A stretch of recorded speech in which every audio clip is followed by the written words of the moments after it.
Hello बच्चों, स्वागत है आप सभी का आपके अपने चैनल गुरुमंत्र इंस्टीट्यूट में। आज की ये वीडियो 12th क्लास फिजिक्स की वीडियो है। फिजिक्स में हमारे इंपॉर्टेंट डेरिवेशंस की सीरीज चल रही थी, तो उसमें ये नेक्स्ट वीडियो है। इस वीडियो में आज हम आपको एक डेरिवेशन कराने वाले हैं। एक समान वैद्युत क्षेत्र में वैद्युत द्विध्रुव को घुमाने में किया गया कार्य। कभी कभी क्वेश्चन आ जाता है, किसी वैद्युत द्विध्रुव को एक समान वैद्युत क्षेत्र में थीटा कोण से घुमाया जाता है तो किए गए कार्य का व्यंजक ज्ञात कीजिए, या व्यंजक प्राप्त कीजिए, या व्यंजक स्थापित कीजिए। तो ओवरऑल क्या है, एक समान वैद्युत क्षेत्र में स्थित किसी वैद्युत द्विध्रुव को घुमाने में किए गए कार्य की गणना कीजिए, किए गए कार्य का व्यंजक प्राप्त कीजिए। इस तरीके से आता है डेरिवेशन। एक मैंने एक छोटा सा चित्र बना दिया है, ये मैंने पहले चैप्टर में भी कराया था ये डेरिवेशन, लेकिन वहां पर क्या कराया था मैंने, एक समान वैद्युत क्षेत्र में स्थित वैद्युत द्विध्रुव पर लगने वाले बल युग्म का आघूर्ण निकाला था। लेकिन अभी क्या है, किया गया कार्य। ओके, चलिए, कोई दिक्कत वाली बात नहीं है। देखो कि भाई एक समान वैद्युत क्षेत्र में वैद्युत द्विध्रुव को घुमाने में किया गया कार्य निकालना है हमें। तो हमने एक बना दिया है, एक समान वैद्युत क्षेत्र बना दिया है। ये क्या है आपका, एक समान वैद्युत क्षेत्र है जिसमें एक वैद्युत द्विध्रुव रखा है। जो वैद्युत द्विध्रुव मान लीजिए ए बी, एक वैद्युत द्विध्रुव रखा है जो -q कूलम और +q कूलम आवेशों से मिलकर बना है, जिनके बीच की दूरी 2l है। तो हमें अब इन आवेशों की और 2l की जरूरत नहीं पड़ेगी, इसलिए हम सिंपली क्या लिखेंगे, माना हमारे पास एक वैद्युत द्विध्रुव AB है जो एक समान वैद्युत क्षेत्र में थीटा कोण बनाते हुए रखा है, या जो एक समान वैद्युत क्षेत्र में रखा है, बस इतना लिखेंगे हम। ठीक है, तो लिख देता हूं मैं, आपको थ्योरी थोड़ी सी लिखवाऊंगा, ज्यादा नहीं। तो माना हमारे पास एक वैद्युत द्विध्रुव AB क्या है हमारे पास, माना हमारे पास एक वैद्युत द्विध्रुव AB है जिसका वैद्युत द्विध्रुव आघूर्ण, जिसका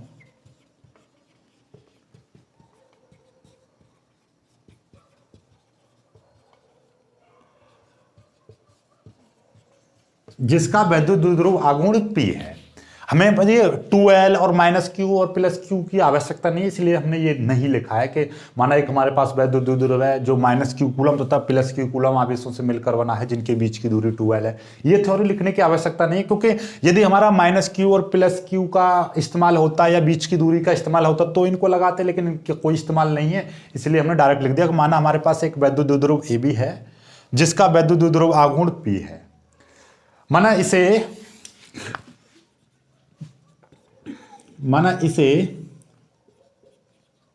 एक समान वैद्युत क्षेत्र में थीटा कोण बनाते हुए रखा है। माना इस वैद्युत द्विध्रुव को वैद्युत क्षेत्र की दिशा से थीटा कोण बनाते हुए रखा है। इस तरीके से लिख सकते हो या डायरेक्ट इस तरीके से लिख सकते हो कि माना इसे यानी किसे, कि वैद्युत द्विध्रुव को, माना वैद्युत द्विध्रुव को एक समान वैद्युत क्षेत्र में थीटा कोण बनाते हुए रखा है। तब यानी जब ये थीटा कोण बनाते हुए रखा है, तब इस वैद्युत द्विध्रुव पर लगने वाला बल युग्म का आघूर्ण कितना होगा, तो यहां पे लिख देंगे तब इस द्विध्रुव पर, इस वैद्युत द्विध्रुव पर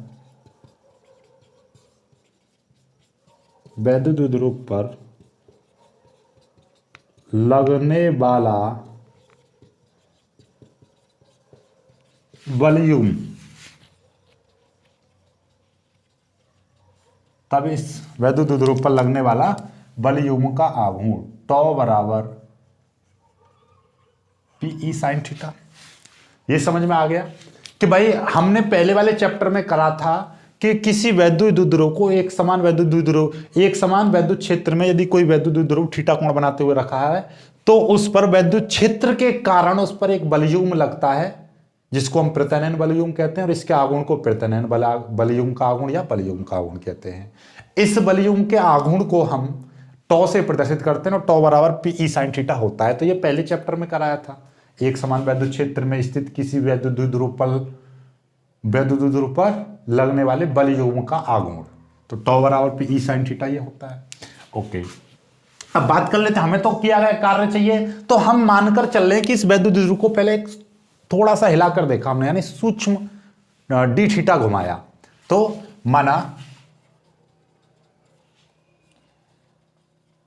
वैद्युत द्विध्रुव को डी थीटा कोण अति सूक्ष्म, या फिर ऐसे लिख दो अति सूक्ष्म कोण डी थीटा घुमाने में किया गया कार्य डी डब्ल्यू। भाई हमने एक छोटा सा हमने लिया था, माना कि ये हल्का सा हिलाया, तो हल्का सा हिलाया तो इस वैद्युत द्विध्रुव को जैसे हमने हिलाया तो ये वैद्युत क्षेत्र के विपरीत जाएगा, तो मतलब क्या है, कुछ कार्य करना पड़ेगा। तो भाई हमने छोटा सा हमने हिलाया कि माना कि वैद्युत द्विध्रुव को अति सूक्ष्म कोण या अति सूक्ष्म कोणीय विस्थापन डी थीटा घुमाने में किया गया कार्य। अति सूक्ष्म कोणीय विस्थापन भी लिख सकते हो, अति सूक्ष्म कोण डी थीटा घुमाने में किया गया कार्य डी डब्ल्यू मान लिया, तो डी डब्ल्यू बराबर क्या हो जाएगा भाई, किया गया कार्य। देखो वैसे नॉर्मली कार्य बराबर होता क्या है, कार्य बराबर होता है बल गुणा विस्थापन होता है। क्या होता है, बल गुणा विस्थापन। लेकिन यहां पर क्या है, किसी चीज को घुमाने में किया गया कार्य है। जब हम घुमाने में किया गया कार्य जो होता है, उसके लिए जब ये कोई चीज जब घूमती है तो वहां पे बल नहीं, फिर वो बन जाता है बल आघूर्ण। तो क्या हो जाएगा, यहां पर क्या हो जाएगा, बल आघूर्ण हो जाएगा, राइट, क्योंकि ये घुमाया जा रहा है इसलिए बल आघूर्ण हो जाएगा। और विस्थापन की जगह पर क्या हो जाएगा, कोणीय विस्थापन हो जाएगा। बस ये अंतर आ जाता है, बाकी फॉर्मूला वही रहता है। लेकिन जब कोई भी चीज घूमने लग जाती है तो फिर वहां पे बल जो कोई चीज जैसे कोई सीधी चल रही है तो उस पर जो लगेगा बल तो उसको साधारण बल बोलेंगे। लेकिन जब कोई चीज घूम रही है तो उस पर लगने वाले बल को हम क्या बोलते हैं, बल आघूर्ण कहने लगते हैं, राइट। तो बल आघूर्ण कोई अलग चीज नहीं है, बस कोई चीज जब घूम जाती है तो उस पर लगने वाले बल कोई सीधे सीधे बोल देते हैं बल आघूर्ण। तो सिंपल तरीका ये है। तो आपका नॉर्मली अब देखा जाए तो क्या हो जाएगा, डी डब्ल्यू बराबर बल आघूर्ण कितना है, ये रहा टॉ, और टॉ इनटू, और कोणीय विस्थापन कितना है, डी थीटा। देखो ये रहा कोणीय विस्थापन। तो डी डब्ल्यू बराबर टॉ की वैल्यू कितनी आ जाएगी, pi sine theta into d theta, ये आ गया, ठीक है। ये सूक्ष्म विस्थापन के लिए है, यानी कि सूक्ष्म कोण के लिए थोड़ा सा कोण हमने घटाया। अब हम मान के चल रहे हैं कि माना यदि, यहां से हम लेकर चल रहे हैं कि माना यदि वैद्युत द्विध्रुव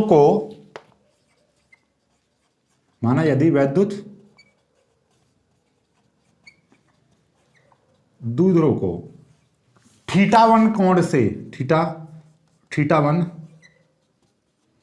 कोण से θ2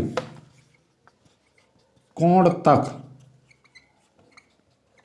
घुमाया जाए, तब हमने मान लिया कि भाई अब तो ये थोड़ा सा है, हमने मान लिया कि यहां से θ1 कोण पर रखा हुआ था, उससे θ2 कोण कर दिया जाए। θ1 कोण से θ2 कोण तक घुमाने में किया गया कार्य। मान लीजिए अगर ये यहां पर रखा था θ1, इस तरीके से रखा है, और इस वैद्युत द्विध्रुव को अभी ऐसे रखा हुआ है, अब ऐसे कर दूं, यानी कि यहां से यहां तक तो θ है, अब ऐसे कर दिया जाए ये वैद्युत द्विध्रुव, तो यानी यहां से यहां तक क्या है, ये θ1 मान लिया और ये θ2 हो गया। तो किया गया कार्य कितना होगा, तब हमने मान लिया डब्ल्यू बराबर, बस इसी चीज में क्या हो जाएगी, लिमिट लग जाएगी, यहां पे लग जाएगी θ1 से θ2, और ये या तो डी डब्ल्यू लिख दो या पूरे को लिख दो, इसको pi sine theta into d theta, ये चीज आ जाएगी। सिंपल तरीके की बात ये है, ओके। चलिए, तो अब पीई बाहर ले लेंगे और ये θ1 और ये θ2 आ जाएगा, ये आ जाएगा sign theta into d theta, okay. ये मैं पहले भी बता चुका हूं, आप फिर से सीख लीजिए। जो बायोलॉजी वाले हैं, ये समाकलन, ये कीड़ा सा निशान होता है वो समाकलन का होता है, और ये इस तरीके से कि भैया साइन थीटा का समाकलन क्या होता है, साइन थीटा का जो समाकलन होता है माइनस कॉस थीटा होता है। ये हमेशा याद रखना, साइन थीटा का समाकलन क्या होता है, माइनस कॉस थीटा होता है। तो यहाँ पे हम रखेंगे पीई और ये इस तरीके से माइनस कॉस थीटा, और ये θ1 और θ2 यहाँ पर आ जाएगा, ठीक है। ये दिखाई दे रहा है, एक सेकंड में चेक कर लेता हूँ इसको, दिखाई दे रहा है या नहीं दिखाई दे रहा। चलिए, ये नहीं दिखाई दे रहा है, कोई बात नहीं है, इसका स्क्रीनशॉट ले लीजिए पहले, तो फिर मैं आपको यहाँ से आगे इधर की साइड में कराऊंगा, ठीक है। तो जल्दी से स्क्रीनशॉट ले लीजिए इसका। चलो इसको भी मिटा दे रहा हूँ मैं। अब चाहो तो इधर दिखाई दे जाएगा, देखता हूँ। होना तो चाहिए, इधर आ जाएगा। चलो तो मैं यहाँ पर कर दे रहा हूँ, देखिएगा इस चीज़ को थोड़ा थोड़ा यहाँ पर कर दे रहे हैं हम, इसको यहाँ पे आगे, ठीक है। यहाँ के बाद में यहाँ पे देख लेना, तो देखिएगा ये पी ई है, पी ई, राइट। और इसका ये साइन थीटा और डी थीटा, यानी साइन थीटा डी थीटा, ये हो जाता है माइनस कॉस थीटा। ये इस तरीके से याद कर लो भैया। मैथ वालों को तो पता होगा, बायोलॉजी वाले एक फॉर्मूला होता है कि ये समाकलन का होता है, क्योंकि समाकलन sign theta into cos theta, sign theta into d theta का समाकलन होता है माइनस कॉस थीटा। ये लिमिट होती है तो उसको बड़ा ब्रैकेट लगा के लिमिट को हम यहाँ पर लिख देंगे। लिमिट कहाँ पे आ जाएगी, θ1 और θ2 यहाँ पर आ जाएगी, ठीक है। अब देखेंगे हम किस तरीके से रखेंगे हम इसको लिमिट को। ये देखिएगा ये पी ई है, ठीक है। और ये देखो इस माइनस को मैं बाहर निकाल दूंगा तो ये माइनस आ गया। अब ये बचाएगा कॉस थीटा इंटू θ1 और θ2, ये बचाएगा, राइट। एक सेकंड में देख लेता हूँ इसको, दिखाई दे रहा है। ये थोड़ा सा और मैं नीचे कर दे रहा हूँ, लो।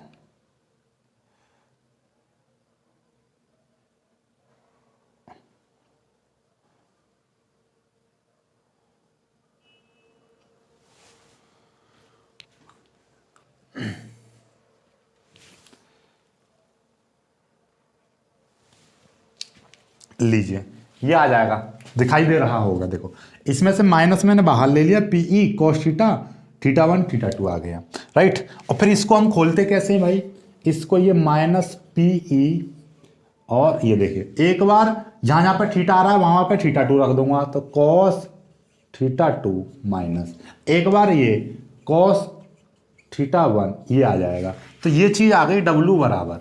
अब ये यहां पर कहोगे कि ये स्मॉल w था, ये कैपिटल W क्यों हो गया, क्योंकि ये सूक्ष्म विस्थापन था तो सूक्ष्म कार्य आया। अब तो ज्यादा बड़ा कार्य हो गया ना, θ1 से θ2 बहुत ज्यादा घुमा दिया तो बड़ा कार्य आ जाएगा, तो इसलिए W। तो नॉर्मली पूरा बराबर हम बात करूं तो W बराबर क्या आ गया, p e cos θ2 minus cos θ1, ये चीज आ गई आपकी, राइट। जल्दी से स्क्रीनशॉट ले लीजिए इसका पहले, फिर मैं आपको यहां से इसका स्क्रीनशॉट ले लोगे तो कुछ विशेष स्थिति और बताऊंगा मैं यहां पर, ठीक है। चलिए जल्दी से स्क्रीनशॉट ले लो इसका, और यहां तक तो कोई दिक्कत हुई नहीं होगी आपको, ठीक है। चलिए इसको मैं मिटा के फिर यहां पर एक चीज और बताता हूं आपको। मैं मानकर चल रहा हूं अब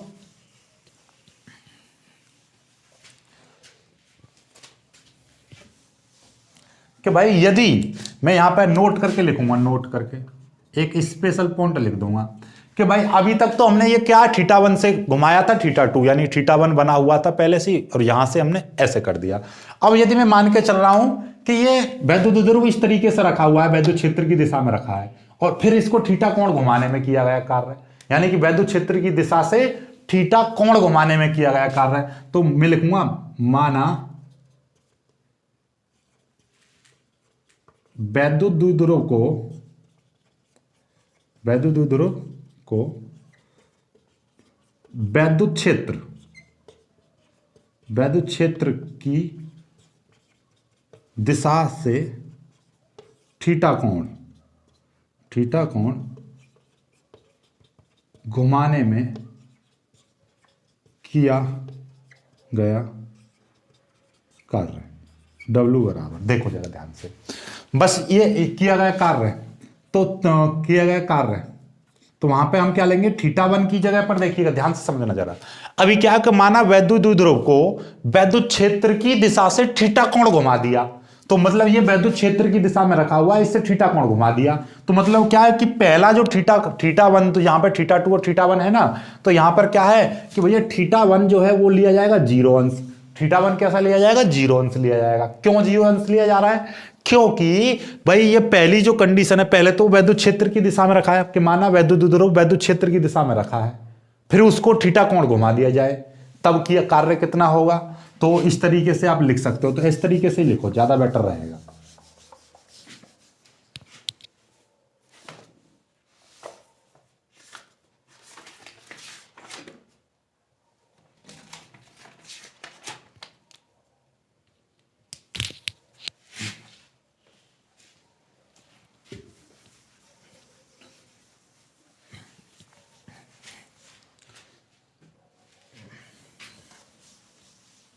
देखिए नोट करके हम लेकर चल रहे हैं, नोट,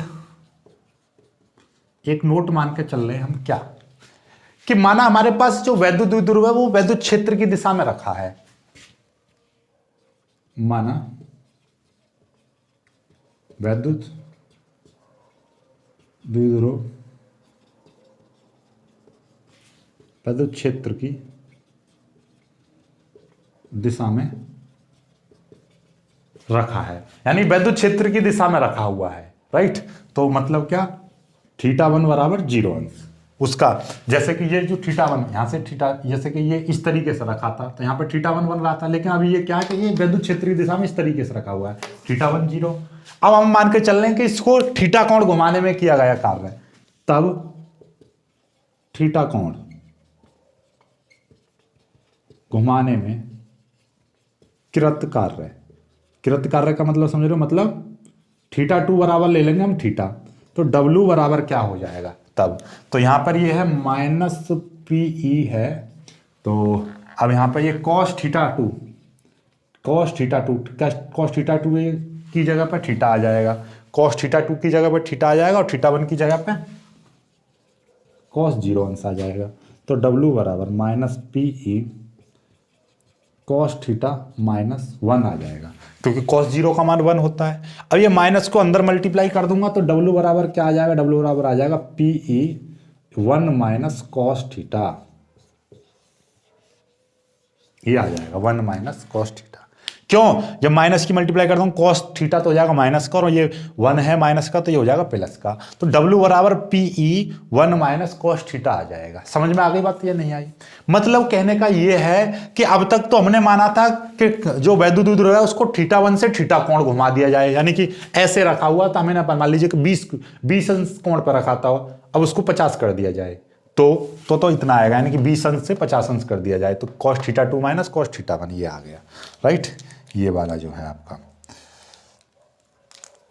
ये, ठीक है ये। लेकिन यदि हम इसी को हम इस तरीके से मान के चल रहे हैं कि वैद्युत द्विध्रुव वैद्युत क्षेत्र की दिशा में रखा हुआ है, यानी कि उसका वैद्युत क्षेत्र के साथ में कोई वैद्युत क्षेत्र की दिशा भी इधर है और वैद्युत द्विध्रुव भी इस तरीके से रखा हुआ है, तो कोण कितना 0 अंश है भाई, दोनों की दिशा एक ही दिशा में है तो कोण कितना 0 अंश। बात समझ रहे हो? देखो दिशा का मतलब ये होता है, जैसे ये है और इसकी दिशा अभी ऐसे है, इधर है, तो कोण बनना है 40 अंश, ऐसे मान लीजिए 30 अंश बनना है, अब 20 10, अब दोनों की दिशा एक तरफ कर दें तो कोण कितना बनेगा 0 अंश, तो दोनों एक ही दिशा में रखे हुए हैं, तो मतलब वैद्युत क्षेत्र वैद्युत द्विध्रुव वैद्युत क्षेत्र की दिशा में रखा है, यानी कि इस तरीके से रखा हुआ है, तो θ1 बराबर 0 अंश। और तब मान के चल रहे हैं कि वैद्युत द्विध्रुव इस तरीके से रखा है और फिर उसको इस तरीके से घुमा दिया जाए, यानी थीटा कोण तक घुमा दिया जाए कि 40 अंश 50 अंश, तो कितना होगा, तो cos θ2 यहाँ पे जो आ रहा था उसकी जगह पर तो थीटा आ जाएगा, ठीक है, क्योंकि cos θ1 तो 0, θ1 से कितना कर दिया जाए, ये कर दिया जाए, तो ये आ गया cos 0 का मान 1 और माइनस की मल्टीप्लाई कर देंगे तो आ जाएगा PE 1 - cos θ। ओके, तो ये है इतने जूल, जूल जरूर लिख देंगे, ये जूल आ जाएगा, राइट। तो ये है आपका, बहुत ही प्यार से इसका हम कार्य निकाल पाएंगे। ओके, तो आई होप कि आपको समझ में आ गया होगा डेरिवेशन। समझ में आ गया है तो वीडियो को लाइक करना, अपने दोस्तों के साथ शेयर करना, जो बच्चे नए हैं वो चैनल को सब्सक्राइब जरूर कर लेना, और जिन बच्चों ने अभी तक हमारे सेकंड चैनल को सब्सक्राइब नहीं किया तो वो सेकंड चैनल को जाकर सब्सक्राइब कर लेना, उसकी लिंक आपको नीचे डिस्क्रिप्शन में मिल जाएगी। मिलते हैं एक खूबसूरत सी वीडियो में, तब तक के लिए बाय बाय, जय।